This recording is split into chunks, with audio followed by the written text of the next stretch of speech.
everyone. I'm Sarah Christensen with One Sage's View Astrology. Welcome back. We are continuing the series, my playlist for the Bridgerton promo tour with Nicola Coughlan and Luke Newton.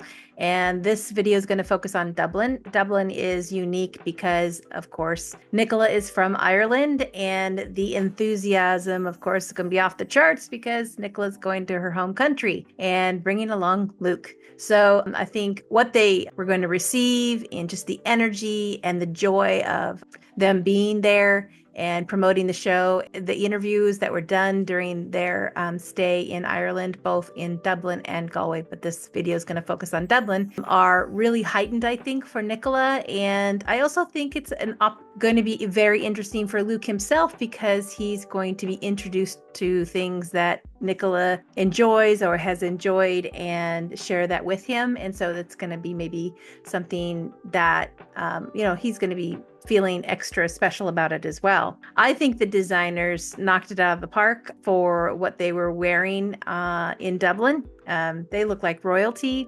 Beautiful gown for Nicola, and the beautiful suit that Luke wore was just incredible. I just thought that was the best outfit combination for them together out of everything on the promo tour. That was my favorite. So a little warm spot for Dublin myself. I love Dublin. I was in Dublin, I think 2 years ago. I think it was 2023. So I guess not quite 2 years ago. But anyway, I love Dublin. And so I have a special spot in my heart for Dublin as well. But in terms of the planetary transits of the promo tour, I think there were several things that we're going to be pointing out that I think add into the energy that was rising for what was going to happen in London at the evening of the London premiere. And that's only a few days away from this because that was June 12th, I believe, for the London premiere. And I have other videos on that you can check out in the playlist. Playlist is down below if you need. It's also at the end of this video if you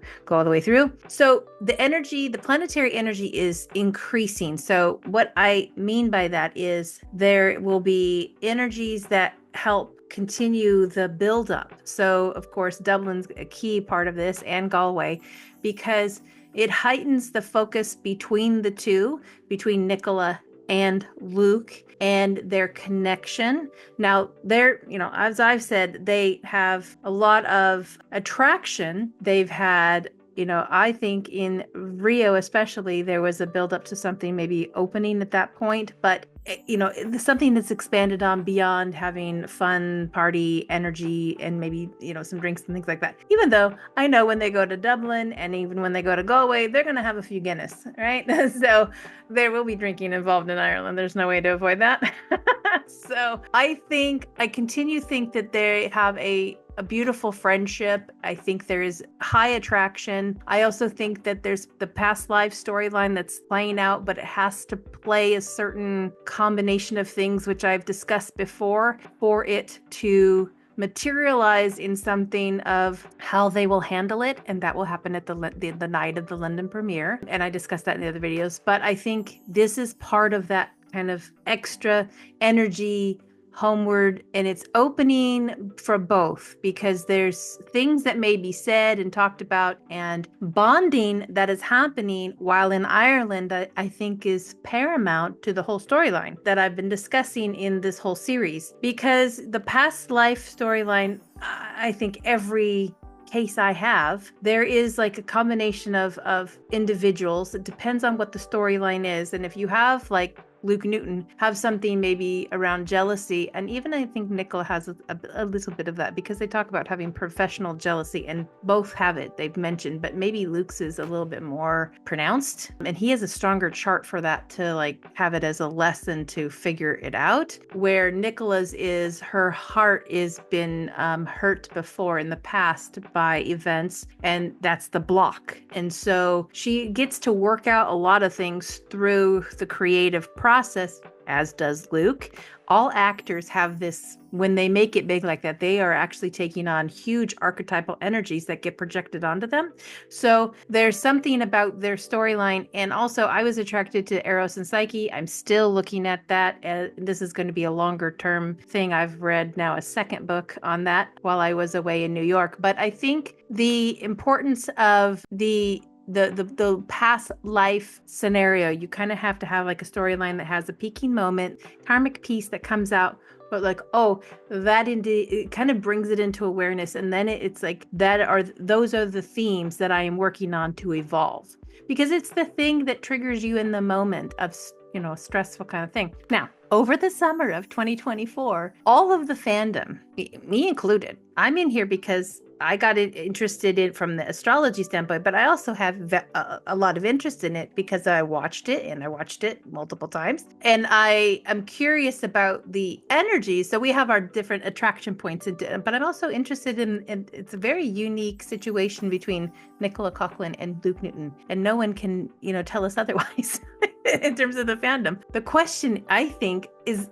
becoming more interesting for me to like, oh, okay, we have two planets that are very interesting right now and through into next year, 2025. Neptune is in Pisces, which creates huge illusion, okay?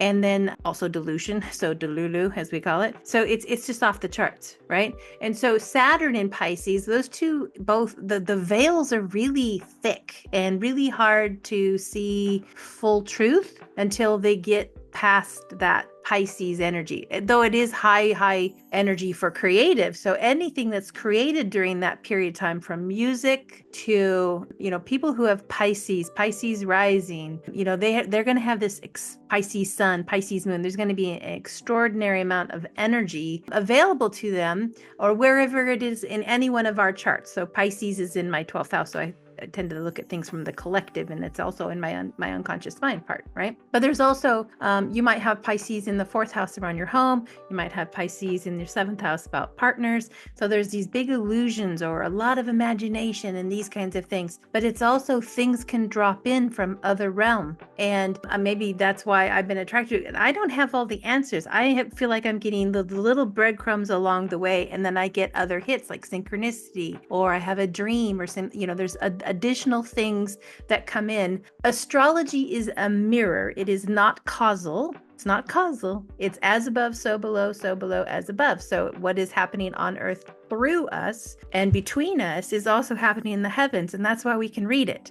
It is for signs. It is for omens. So, but there's so many elements to when it's such a big, huge block of energy like that. So anything related to the Bridgerton, especially these two, we do have the charts from the rising sign. And of course, I've discussed, Luke's is a little bit more in question if he was born later than what I have. But it's about the kind of the combination that we see when they're together in the mirroring effect. I really think that during this period of time, then when Neptune is in Pisces and Saturn is in Pisces, we have so many illusions that we're having to cut through and figure out what's the truth in that situation. And of course, it sends the fans into a little bit of a frenzy, and that can be difficult because it's like there's the desire to want to know the truth, and sometimes the truth can be upsetting to some people. But the thing is I don't think any of us, even, I'm going to say this, there might be a few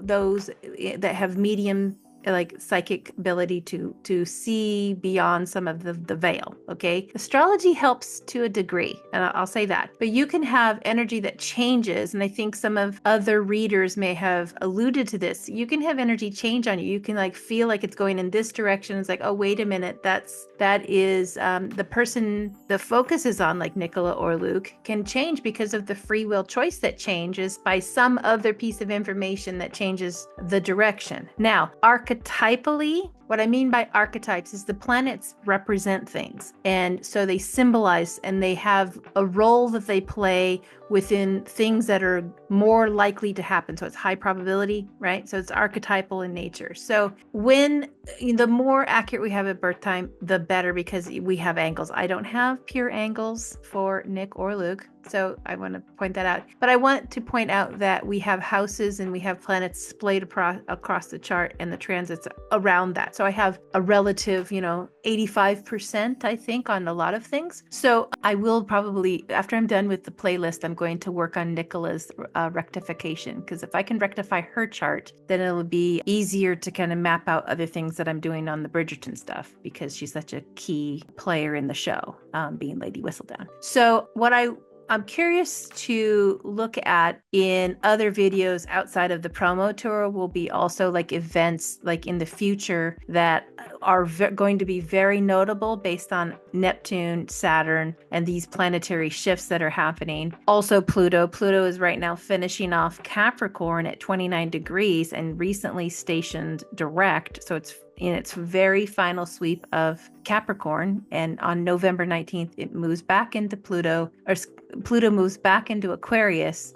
And that is where I believe it will put intensification on Nicola's transformation, the continuing transformation that will happen for her over the next 20 years. For Luke, it'll be on the other side of his chart in the 7th house. So his partner-related stuff, and people he has contractual or sincere, committed relationship. Okay. Now, I have another video plan that will kind of go into more of those dates and kind of look at future. So we can look at forecasting, and I will show you how I forecast, even though it might be a little bit of an advanced subject for you, but you might be interested to listen. You might learn a few things just by listening to the language of astrology. The more you listen to it, the more you kind of like start asking questions to get interested in astrology for your own self. That's the whole purpose I do this.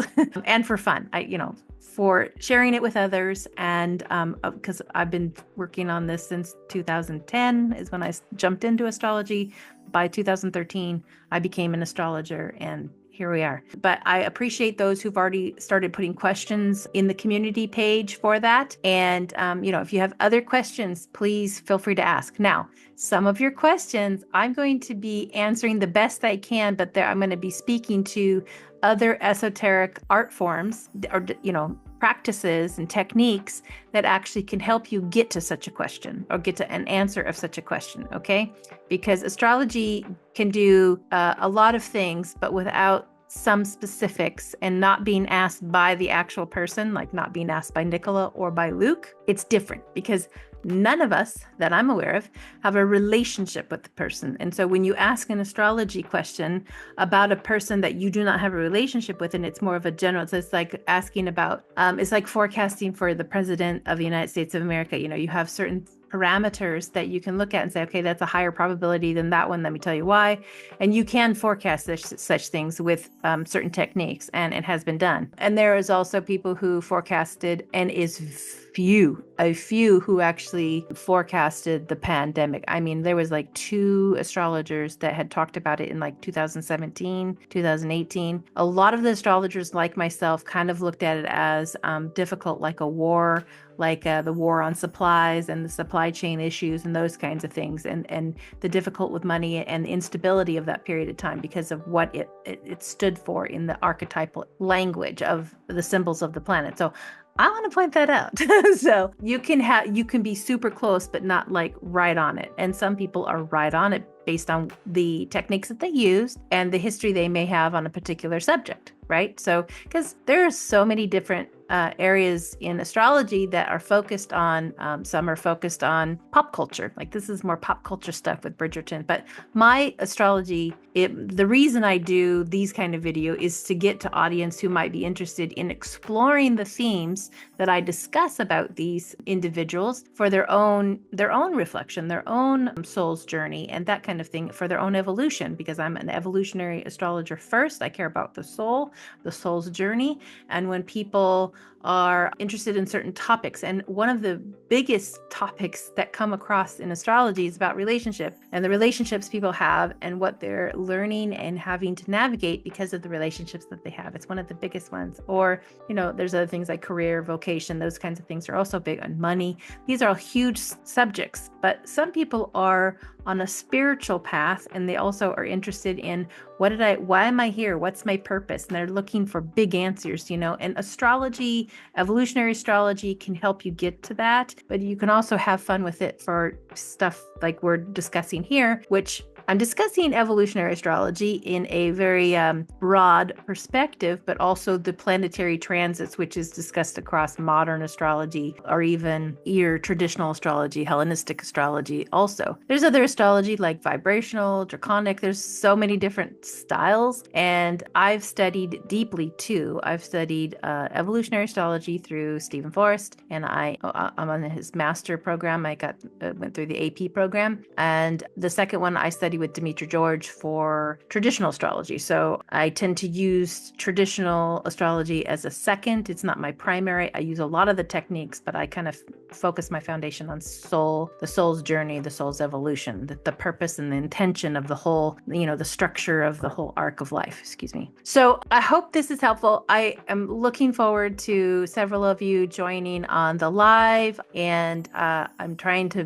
base it on a time. I think I'm having it at 12 noon Pacific time, and across the globe, that's a little easier for folks. There's a lot of people who tune in from Europe, so I hope you can join me on that live, because I think it'll probably be 8 p.m. London time or something like that. So let's get into it. Let's explore the chart for Nicola first in Dublin, and then we'll do Luke's chart in Dublin, and then we'll go from there. So let's go. Okay, we are jumping into Dublin. Let's go. All right, so here is Nicola's chart in the center, in the green, and on the exterior, the outer ring, is the planetary transits for June 6th. So we are looking at Nicola's chart, and okay, there we go. I like to get a highlighter so we can kind of see what we're doing. So the first thing I notice is the stellium continues to add a lot of energy to the stellium in Gemini. And at the moment they are in Dublin, we are at a moon that is balsamic, meaning it's almost a new moon.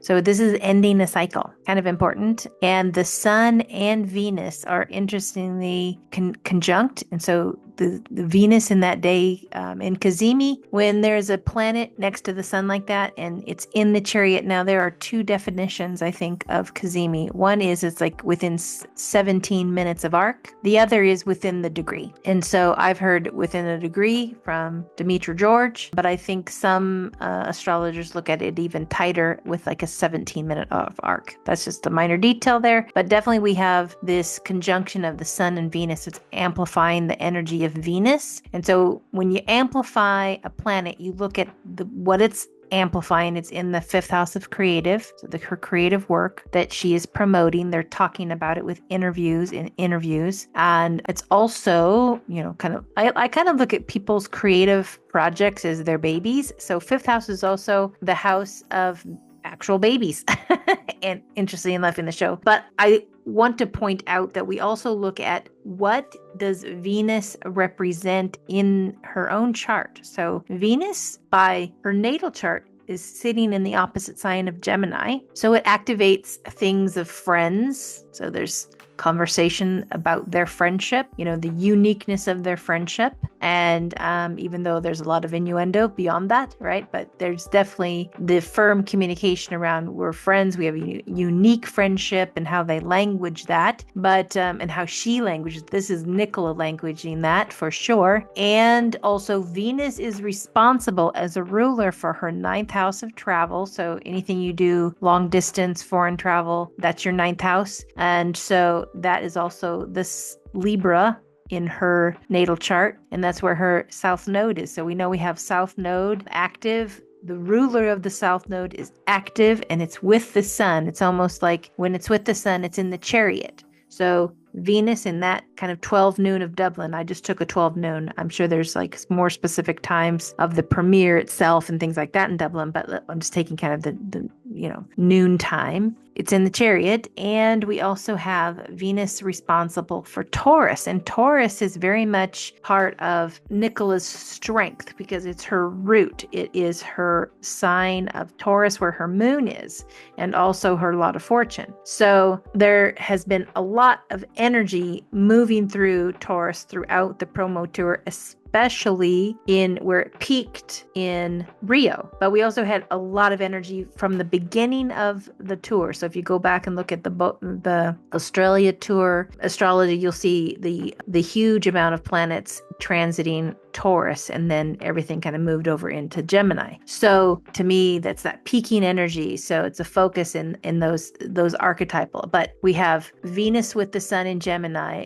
Really, that's so interesting. And so for me, I look at it as the sign of Gemini is mutable air. So it means it's changeable. Things are changing rapidly. This is kind of like the changing seasons, right? But her ascendant, we know, is she's an Aquarius rising. it is also air, but it's fixed air. So it's like a more stabilizing. But because she has probably her ascendant at the angle, her ascendant's likely within the first 3 degrees of Aquarius. And there's a reason I think that, because of everything that's happening. It's forcing her to transform how she projects herself out into the public. And of course, on the other side, we'll talk about Luke's and how his Aquarius 7th house is speaking about her, but it's also speaking about other significant people in his life. And I'll talk about that. But for Nicola, it's absolutely this huge transformation going on. And we can also look at the Pisces energy, what I was talking about earlier, about Neptune and Saturn and the energy that they bring in. Because there's so much outer planet. The outer planets are Uranus, Neptune, and Pluto. Okay, those are the 3. Chiron is kind of one that goes in between the orbits of Saturn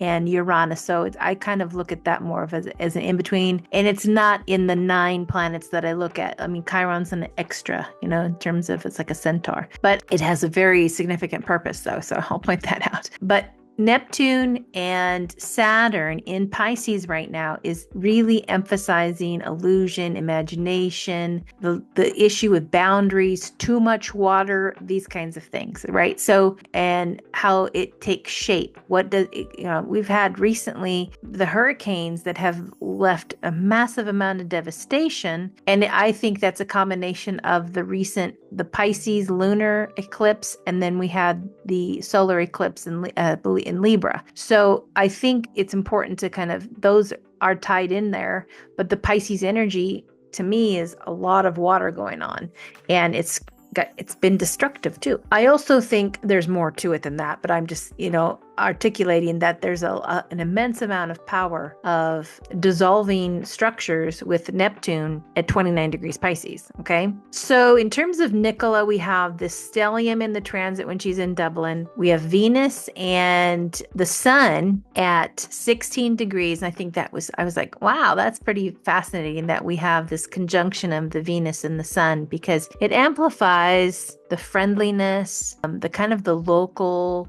because Nicola being local to her home country, and that intimate, just having that appeal for her, and how that she's communicating and what she communicates while she's in Ireland, right? I mean, it's got a different flair to it because she's on, her home turf. So there's a lot going on there. The midheaven of the moment on June 6th is in Gemini. So the midheaven at the moment of 12 noon. Now, of course, it could, if they were at two hours later, that would have been shifted a bit, right? But at noon, that's where it's at. And so they're doing interviews and photos and things earlier in the day, probably before the premiere. So there's probably a block of things that are happening before the premiere and maybe even after, but I think it was more before that they would do some interviews in Dublin. So that to me gives the angle, like the midheaven, maybe a different point in time earlier in the day, but it's important that the sun and Venus are absolutely in that conjunction during that day. Okay. Mercury is a very key planet for Gemini, and Gemini, when the planet is in a sign of its own domain, that's something in astrology, kind of the basics of astrology. Mercury has more power to bring about things that it is responsible for. So the house of creative, the house of the 5th house of creative projects, and how she communicates about that. And also there's a duality to the role that even Nicola plays in the show has Penelope and Lady Whistledown. So even in the conversations, there's going to be kind of that duality of character arcs and things like the before and the after. And then there's 2 parts in this season that they have never done before. And they're doing that more and more, I think, in terms of I think Netflix is trying that out, and I think they get more bang for their buck. So they're going to probably continue doing that. But I think when it was first announced with Bridgerton, possibly like trying it on in that way, because they would have a huge amount of audience. And I think it actually probably led to more streaming, actually, as the people rewatched the first part waiting for the second part, and then the rewatching to rewatch the whole thing all together. So, but there's a duality going on. Gemini is about duality, this and that, and there's a polarity that we would explore in the facts of something, the information of something to better understand something. And Gemini also has the quality of curiosity and, just that inquisitive nature, but also highly playful, very comedic. Great comedians and comedic timing have, a sharp Mercury. And so that's very present in the transits of the moment in her fifth house of creative, so how the interviews, what's happening in the interviews and what they're doing in the interviews in Dublin has that energy, right? You also have Jupiter at 2 degrees of Gemini, and Jupiter is very important in the year of 2024 after Nicola had her birthday, because she's in a Pisces second house Lord. This is more traditional astrology, by the way, annual perfection. So it would focus on her values and her money. So she would probably be increasing, what goes into her bank account and her personal assets. So absolutely, she's gaining more, and probably an extraordinary amount is coming her way because of that. Not only in this year did she promote Bridgerton and her season that she was the co-lead with Luke, but she also had Big Mood. So she had not only was she two characters in Bridgerton, she also had Big Mood. So we had these and very important themes in Big Mood, by the way. And I haven't watched Big Mood yet, but I think there's a lot going on, just immense amount of energy in her mind to kind of keep things straight and organized to promote and show up and, enjoy the ride. I mean, it's probably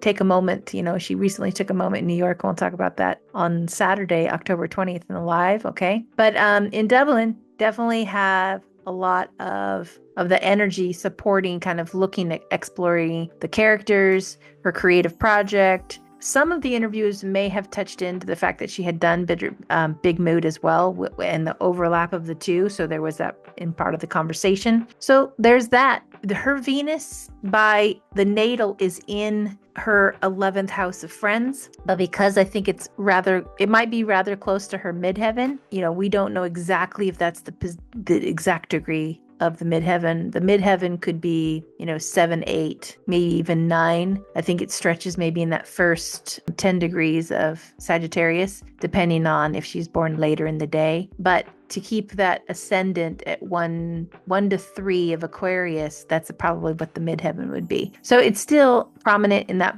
portion of her sky in terms of her chart, and, the position when she was born. So the themes include the international travel, because that's the Libra that the Venus is responsible for, and what happens on the international travel. So anytime now, it's interesting because anytime Nicola travels, there's a lot going on with that, and we're becoming more aware of that. There's a huge amount of energy that's following her now, and, and then how she communicates through social media. Social media is an Aquarian, technology thing, but it's also communicating with like Gemini. Okay. And then how she does it, how she approaches that. She is likely to have certain things leak out. And of course, that did happen recently. And that's had other moments of leak outs. And that's because of all the energy that's going on in Pisces right now. When the outer planet Neptune moves into Aries, and I've discussed this before, but when that moves in the early of 2025, there's going to be a huge change, because then it comes to her Mars, and that will change up a lot with the way she communicates. There'll be some dissolving thing there. There will be a whole transformation of sorts going on with her Mars. I will discuss that in my future forecasting stuff, because I have to map that out more acutely for describing that better. But I think that period of time, we're coming to a period where there's going to be a huge change up in how she takes action and how she responds. There's still a lot of instinctual, logically, but there might be she might be moving in a direction that the delicate balance between being in her position and all eyes on her and wanting a private life, and then how to navigate steps through the social media, the sharing with fans and things like that. She knows that there's a lot of power to it. She's become aware of the power of it, and also becoming more aware of the potential for leaks and what that does. And then, the cautionary stuff around that too. So the security and things like that. So she's definitely under transformation. She's figuring out new ways and to navigate the whole thing. Because I know a lot of us I guess I've read on it. I don't necessarily think this is absolutely my position on it, but I've read and kind of seen the discourse, the conversation around how she, I don't know, it's just like the image that she holds. If she makes a different choice and it doesn't please people, she has a matter of fact way, but she still cares about she still cares a lot about what's on this, that exchange, because she cares about her fans, right? But there is, this changing paradigm of how do I present it to the world. And I think based on the fact that she's been online a lot, I don't know if it's at the same level. And if she goes more covert, she could go more covert, in terms of having a different kind of presence. But yeah, that will be interesting to see how that will go over time, because I'm sure in terms of what she might view would be potentially different if she has like something very, very private, and for it's close friends only kind of thing. Anyway, I think it's kind of a relationship that she's going to be working kind of like how Taylor Swift works. I think she looks at other people who have been doing it and how they do it and how it can it does send messages, and she knows that it sends messages, but you almost have to pre-plan a lot of months out for some of those things to land. And so, or weeks, if not weeks. So there's something there. I think she's learning some of that from others in the industry and how she might navigate that. She's totally capable of it too, and how she also uses it as a marketing engine. So yeah, what else? Dublin is interesting for a couple of reasons beyond just being her home country, not necessarily her home city like Galway, but Dublin has, kind of, it's like the center for Ireland in terms of the population and, the big things happening, first. So her presence in Dublin is huge. And I think she compared herself to like, having the reception of like a Paul Mescal or something. And honestly, I barely know Paul Mescal. I know more about Nicola than I do about Paul. Isn't that funny? I had to look him up a little bit. Oh yeah, I've seen him in those shows, but I don't have that close of tie to everyone who's come out of, acting from Ireland. So what else? We also have Nicola is still in her nodal return energy. And so that makes everything that much more pronounced as, big life arc moments. So when the nodes change into Pisces and Virgo, there'll be a change up because it's currently in Aries, and then it'll back up into Pisces. And so it'll start changing things there. So she will increase, when that North Node moves this way, that's going to add new elements around her sense of self, her value of her self-confidence. So it's going to increase. And then it'll also add to her bank. Her bank account will have that North Node effect kind of going through it. And she has a beautiful Jupiter in Pisces. So when that North Node reaches her Jupiter, there'll be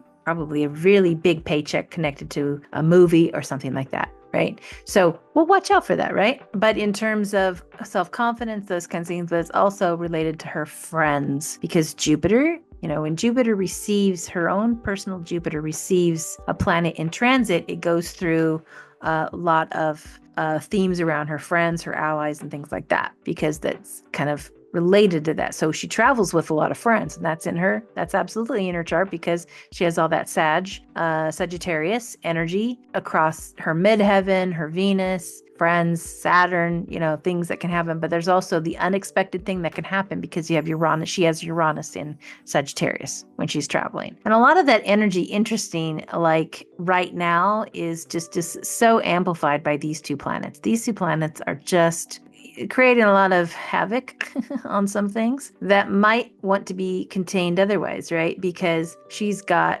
this combination, I would call it a T-square. I wouldn't necessarily put Psyche as part of a grand square because it's so small in its representation, but I think it's significant as a part of it. But yeah, I would not necessarily put it as the grand square, a mutable grand square. I would put more of this as a T-square from the Jupiter. So anytime she has a Jupiter period of time, and I look at things like periods like the annual perfection, so Lord of the Year, Jupiter is responsible.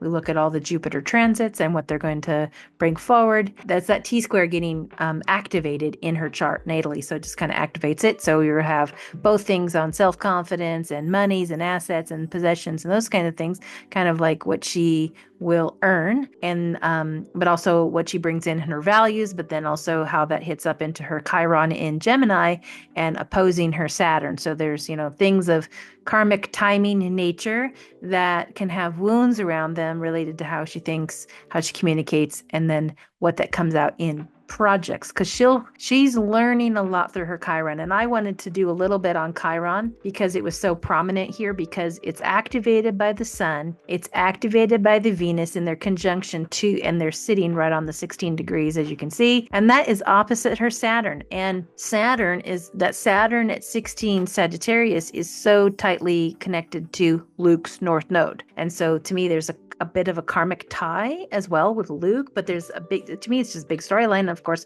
we're seeing that, right? So something I wanted to point out for Nicola was a little bit more understanding of her Chiron. I might have discussed some of her Chiron in Gemini before, but I want to point out a few things. I have a book that I really like. I have several books on Chiron, but here's one from Adam Gainsbourg. He's an astrologer. He's in the United States. I don't know exactly what state he's from. And it's called Chiron, The Wisdom of the Deeply Open Heart, if you're interested in Chiron books.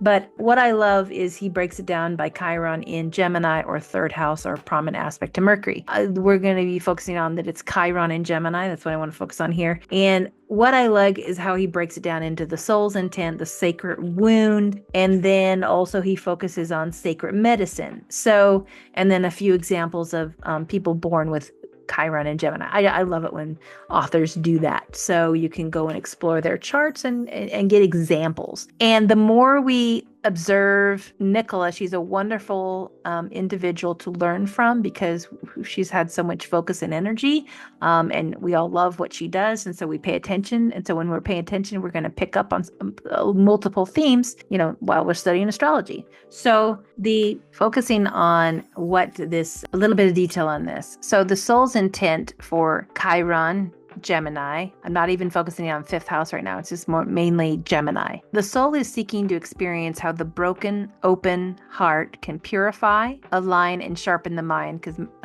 Gemini is very much around the mind, but it's a mutable sign. And while contemporary renderings paint a dry, analytical, linear picture of the ancient notion of logos, the ancient seers identified logos as something closer to the operational fabric of all life processes, most of which are beyond the mind's ability to grasp. These souls have chosen incarnations well suited to the task of piercing the veil of duality, Gemini. Okay, with perhaps the most powerful of the human tools, the heart. Isn't that beautiful? When we're talking about Nicola and kind of looking at things around Gemini themes, which she's working on, and what her art is doing as it pierces through, it grabs the magnetism to the heart, and the heart of not only kind of the duality of things, right? So she's kind of showing through our connection with her that we're going to be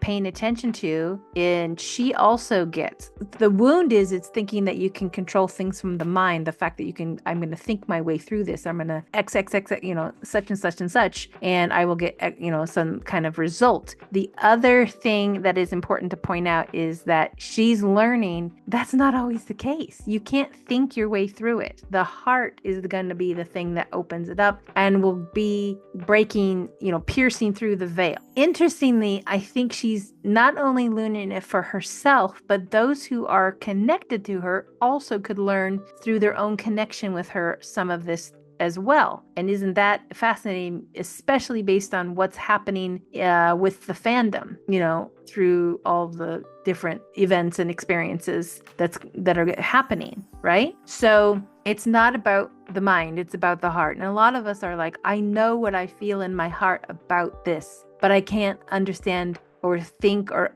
perceive why I am, because maybe there's a lot of people that do not observe couples or ship, what they call shipping people that are actors. Some people do that quite actively, but some people do not. And then they watch a show and it's like, why am I care about these two in this regard? And it wasn't just from watching the show that might have prompted it, but it's kind of like this building of energy, especially in 23, 24, especially 24 promo tour. And I am likening it to something with the Eros and Psyche and the the, what I call Muslim, like, the impregnation of the concept in with that experience that we are witnessing something, but we're feeling something we can't quite, and it's definitely, we're feeling it, and that's part of the heart, right? But we can't quite put all the things in a row. We don't know why we feel that way and the intensity of that way. And it's kind of fascinating. It's not something that you can necessarily figure out with the mind. It's more about something that it's doing through the heart and showing that the perception and the reality of things, or logos, are beyond the mind's ability to grasp it. It's kind of profound, right? So I think this is a very interesting discussion that Adam goes into in his book on Chiron and Gemini. Also, further in the reading here, I'm trying to, paraphrase a few things to make it simple. On the sacred wound, it discusses that with Chiron in Gemini, the sacred wound identifies the presence of the subconscious beliefs, and she has so much in her 12th house of where the subconscious is, and that Capricorn, right? That's also tied to her Saturn. So much going on there, right? So she has so much going on in subconscious mind that gets activated through the Saturn, through all this energy. So this lands right into it. So continuing on here. So with Chiron here, the sacred wound identifies the presence of subconscious beliefs and fear of being seen as or feeling ignorant or unable to communicate well, understand quickly enough, or be sufficiently knowledgeable. Now, that might be more third house. Hers is fifth house. So it's more around the creative process, things that go through the creative process. So fifth house. So there's overlap of third house themes here, like communicate with perceptions and communication and things like that. But I think it's also subconscious and what's been set in the thought process. That's kind of like the way she thinks about things very logically. She has a Mercury in Capricorn, very, very logical. But sometimes things aren't logical. They're more emotional, and the heart is more feeling natured, more Pisces, more water, the water elements, Pisces and Cancer and Scorpio, right? So the feeling part of ourselves. And so that could be something that she's trying to understand through this kind of the Saturn in her chart to Chiron here, and then to know that her Mercury is in Capricorn, right? But then that is got this element, and of all that energy that's coming out, it's a T-square, making it recent challenges, and especially 2024 with the combination of energies in Pisces, right? That creates challenge, that creates obstacles because of the leaks and things like that. And when you're logical, you have like you think more in predictable things, but when the unpredictable happens, that can be the disturbance on that, right? Another thing that I think is important to point out here about Chiron in Gemini is Chiron here will also wound our confidence in navigating the world and in following the trends of those ideas, people, and industries which we deem important or spark our interest. Eventually, this lurking suspicion and being cognitively handicapped will produce outer circumstances which force these subconscious beliefs in the woundedness to rise to the surface and be expressed. So when we see things that she can't control, and then her approach to solving those obstacles, that's a part of that wound, right?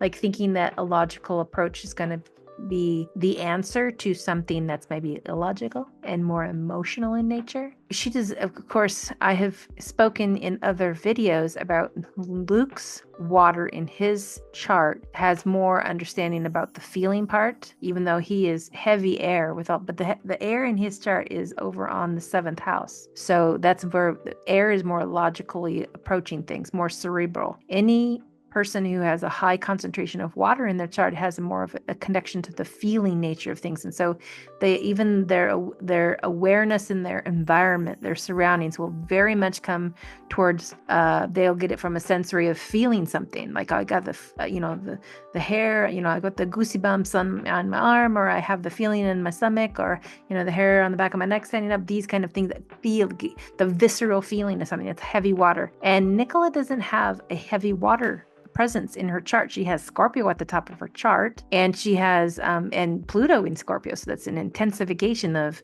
obsessiveness and these kinds of things. But it's the deep dive into the the psyche, and that she's experiencing that with the public and the fandom, right? And those who are looking at her, and she's learning about how to communicate. That's her North Node in Aries North Node Aries, 16 degrees right here. And that's the arc of her life, is to like understand how to communicate, having some instinctual, and she's also how she does the accents and how that facilitates a lot of joy and amazement, and it just gets people giddy, but it's also fun, and it's also an attractive beam to Luke. And it gets people talking. It's something that she's learning about that as well, because she can leverage that in communicating and how she communicates. Humor is one of the things that is a part of how she might communicate to get something in her whole persona across, because she uses humor to get to more serious subjects, right? So a lot going on there. Another thing we want to point out with Chiron in Gemini, and I think it's really beneficial. And so it's a lot going on with Chiron underneath everything in Dublin, because of the presence of the sun and the Venus there. And so the sacred medicine is to know our heart through a healthy, clear, and balanced mind. But there's additional notes here that I think I want to point out. The cognitive left brain function is an insufficient and inappropriate source of emotional security and personal identity on its own, and that a chronically informed definition of intelligence must include the neuronal activity of the heart as well as the mind. So when the heart and the mind are working together. So that's important. Interesting about this combination in Dublin, and I'm filled in the future video that I'm doing next on Galway. It'll be interesting to see where Venus has moved because of the sister-in-law that we saw on video. And we'll discuss that in the next video, but I kind of wonder about that as a visible symbol for us because of her excitement as they were introducing Luke, as Nicola was introducing Luke to her mother, and the reaction that we saw. Because it says here on the Chiron, very often a sibling, a cousin, or cohort will become an initiator for us, forcing the exposure of a perceived weakness and the accompanying vulnerability which that exposure brings. And so there's a lot packed into that. And what I'm thinking about Gemini that I can't unpack in just a few minutes, and I will save that for additional deeper dives on Chiron.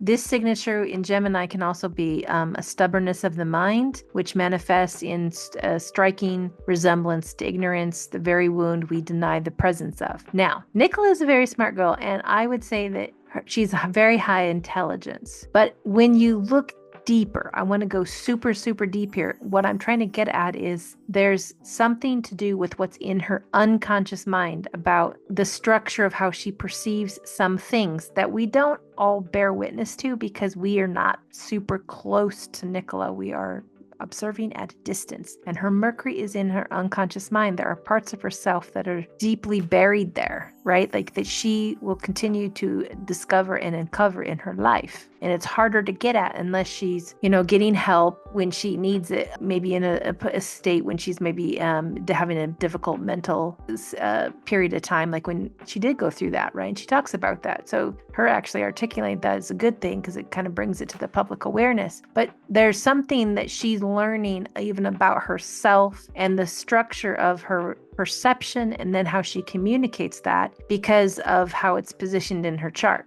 Okay. We saw a little bit of this, I think, on the London premiere red carpet when they were talking about, she said she mentioned something that this was in London. So this is just to point out, kind of give you a visual example. When they're talking about, dating or something, and then she mentioned something like, respect yourself and, don't give yourself away, that kind of thing. And Luke was, and all the innuendo in that one. Do you remember that one? I think that in her upbringing, of course, she's conditioned by, we are all, not just Nicola, we are all conditioned by our parents when what we were raised in. And so we spend our adult lives untangling some of the things that we were conditioned, our belief systems. Maybe she was, Catholic, or, what they believe and where that can lead someone to, to have a life that's important, they live their values or whatnot. But people also shift in and out of certain, as they release conditioning of the parents, as they pursue the paths of their own, as they live life and figure out their own personal truths, right? So, and then they will test things or what they might want to explore. So beliefs can change, and that's normal. So you can start out like your youth was very, maybe it was very Catholic, and how that was structured and what she thought was good and not good, or, respecting herself, but is that, here's the thing, that can also be the thing that's the block, because it's conditioned to a degree that's not there. There's also in her chart the sense of liberation that's happening in this life, because she has Uranus in Sagittarius. So there's also a liberation, a freedom that is kind of in the mix as well, about where she goes with that. So I think there's a lot of little threads that are around what she believes and why she believes it, and it also flows from the past life into the current life to have the parental combination that would have those types of structures in the beliefs. And then where does guilt and shame come in the equation around having an adult life and how you date, or these kinds of things? We're moving through changing paradigms, and then what does that look like, right? And I think Nicola has liberated to a high degree because of who her friends are. But there's also things personally that are still there on the unconscious mind that are to be navigated in her life and figured out as she steps through certain situations, and things of that might not be just mind related, but they're heart related. And when the heart is more understood than just the mind, and the mind is, we don't want to be a slave to the mind. We want to open from the heart, right? So there's something about that intelligence, the heart's intelligence, and how it's actually more powerful than the mind. But when they're both working together, operating together in alignment, that's the most significant, I think, for people. What else do I want to cover here? Oh, they talk about the medicine walk. So it gives you the sacred medicine to know your heart through a healthy, clear, and balanced mind. We learn that using knowledge to judge or in any way separates ourselves from others or the world eradicates its value. We gain greater self-acceptance for our level of intelligence or education, and perhaps discover a desire to teach or assist others in educating themselves, or to promote the rights of others to be educated. And also the medicine. So this is the medicine walk with Chiron and Gemini, as to find appropriate and meaningful expression of our Gemini medicine through exploring and embracing what for us is foreign, expansive, philosophical, or spiritual pursuits quite outside our immediate world and worldview. So this is a combination of Sagittarius, Jupiter, ninth house themes. Interesting. That's her South Node, Libra in the ninth. So it's these relationships that she has with friends, and then what that opens up for her. And then as she understands her heart, and as she understands heart and mind together in alignment, and then understanding maybe what her perceptions have been blocks around some of that, or what she opens up to relative to that. So Dublin has a lot of energy on this in her chart, and what's going to open up. Now, of course, we're 6 days away from Dublin to London premiere, when things really do burst open, right?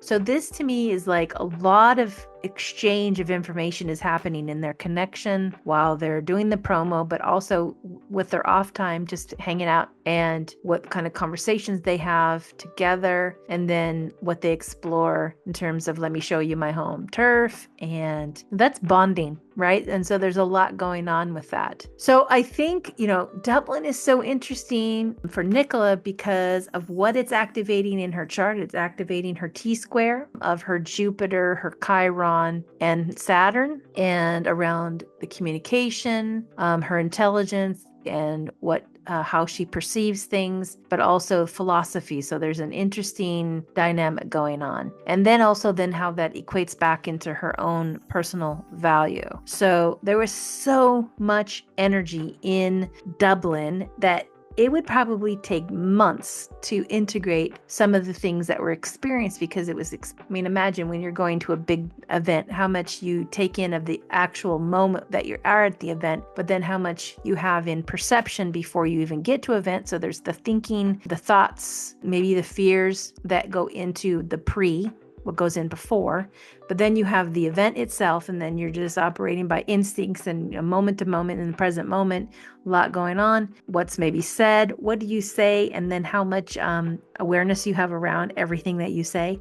And then the after and that post event, experience is a reflection period. And the reflection period on something as magnified as the promo tour would have several months of integrating what was experienced would take time because it's just coming so fast and furious, right? So I think this is super valuable to kind of look at and consider kind of what is all going on for Nicola, right? I also think that it's interesting that I'm still paying attention to Psyche and Eros. Psyche is right on the Amor in asteroid in her natal chart at 19 degrees. Let's see here. Eros is over here. And I think Eros in this position is close. It's opposite her sun and Cupido like this. Oppositions usually bring tension because it's like the desire nature for work and the feeling when she was on the red carpet entering with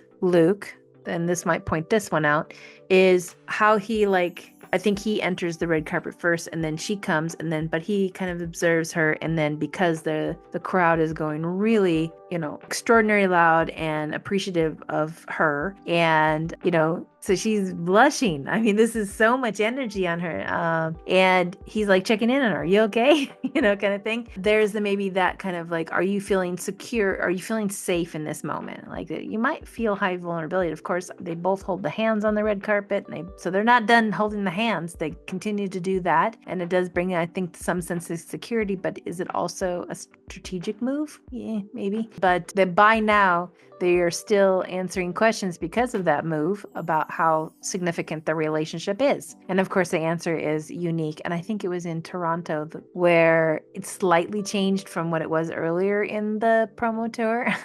So anyway, there's that. But I think it's interesting to see the desire around how you are cared for by those who are with you in your team for work, because this is happening in the 6th house. The Eros is, by the way. So it's kind of more around that. It's just amplifying that. But yeah, it's interesting about the Psyche. And I'm still interested in considering how Nicola, especially Nicola, but Nicola and Luke, because of the combination that makes it more powerful when the two are together, about the Psyche. And Psyche to me is the kind of the center point. Eros is significant because of the role that it plays. What's happening in the transformation of Psyche in the myth that I've been contemplating about Nicola and Luke, what's intensified when they're together around Eros and Psyche, and what that might be in symbolism for all of us as we are illuminated by what they've been through, especially the fandoms who continue to focus on them, right? Some people just watch the show and that was that, and they moved on and they're on to other shows or whatnot, but there is a huge amount of energy still focused on just Nicola and Luke, knowing that they're going to continue working together and contemplating what are the possibilities, what is their truth. We want to know the truth.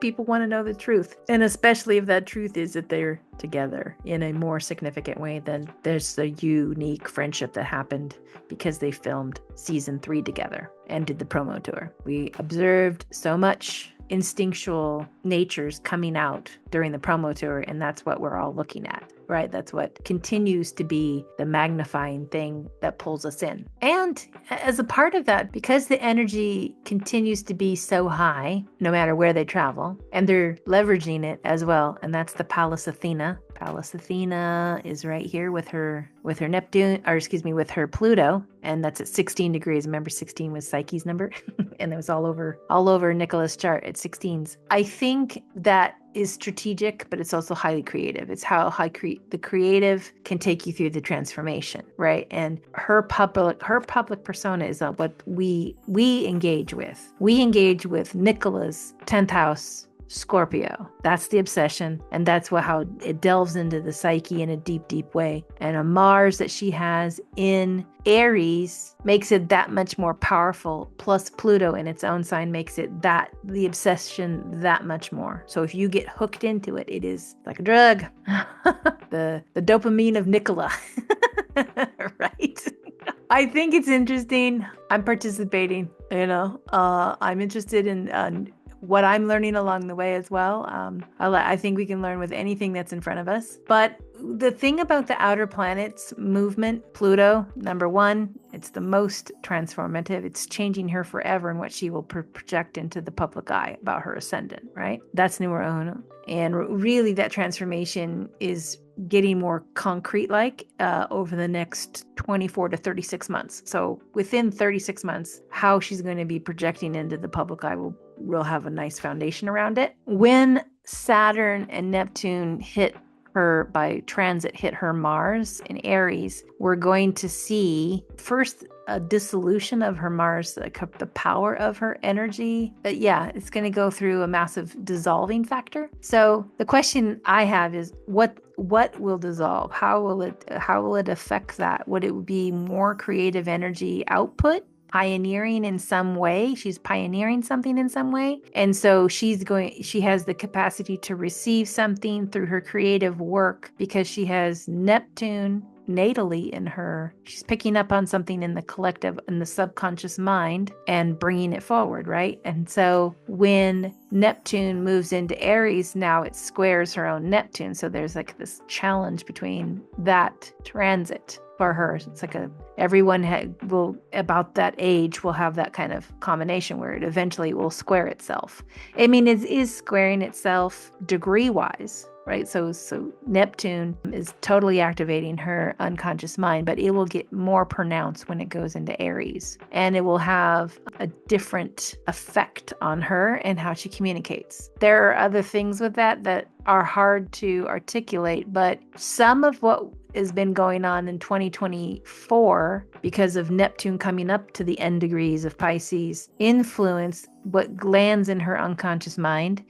Neptune is not something that we control at all. It's something that you participate in with the outer planets as for your own personal transformation. So there's some form of transformation that hits the instinctual nature when that lands. So all of like when I say it starts to integrate, she starts behaving in new ways or taking action in new ways based on all the things that finally, like a puzzle that finally comes together when it does that, when that Neptune comes there, right? And she's also surrendering something. She might surrender a role that she really, really wanted, or she may decide that she is going to reveal more to the public to break the veil that's been up and the illusion. Maybe that might be a way that would transpire. And also when Saturn comes across it, then that makes it more concrete. Like it will bring this is what I'm doing. But that can go one of two ways. I mean, there can be an incident that could be difficult that she would have to navigate, and then that's how the cards will be shuffled and dealt, and then that will change how she is projecting herself into the public eye. And there's like these still events that are archetypally there to happen, and she doesn't control all of them. She has some that are just how do you respond, not that you're the one acting directly into something happening, but it's how you respond to something and then how that will play out. And then that's part of what did you perceive? And then remember her Chiron, there's a wound here about what she perceives and how then she logically thinks about it versus the heart. So she's trying to get to be more open heart, keep the open heart, but also be protective of her personal self within a public persona that she's creating, right? So there's so many layers to this, and I'm hoping I'm articulating this well so you understand like how they all kind of go together. You pull one thread and then you can see all different themes, and then you pull another, you see other themes.